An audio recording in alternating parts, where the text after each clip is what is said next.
صلی اللہ علیہ وسلم نے ایک شخص کا ذکر فرمایا جس کا نام شمعون تھا۔ اس نے 1000 ماہ تک اپنے کندھے سے تلوار نہیں اتاری۔ وہ سارا دن اللہ کے دشمنوں سے لڑتا اور ساری رات اللہ کے سامنے روتا۔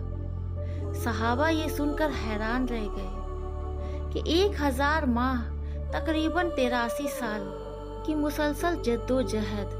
تب اللہ نے جبرائیل علیہ السلام کو بھیجا اور فرمایا، اے محبوب صلی اللہ علیہ وسلم، غم نہ کریں، ہم نے آپ کی امت کو ایک ایسی رات دے دی ہے جو اس مجاہد کی 1000 ماہ کی محنت سے بھی زیادہ وزنی ہے۔ لیکن اس عظیم خوشخبری کے ساتھ ایک ڈر بھی تھا۔ حضرت انس بن مالک رضی اللہ تعالیٰ عنہ کی روایت ہے کہ جب رمضان شروع ہوا تو آپ صلی اللہ علیہ وسلم نے ممبر پر کھڑے ہو کر فرمایا، تمہارے پاس ایک مہینہ آیا ہے جس میں ایک ایسی رات ہے جو 1000 مہینوں سے بہتر ہے، لیکن یاد رکھنا جو اس سے محروم رہا وہ ہر بھلائی سے محروم رہا۔ ذرا سوچیں، کائنات کے سب سے رحیم انسان صلی اللہ علیہ وسلم ہمیں محرومی سے ڈرا رہے ہیں۔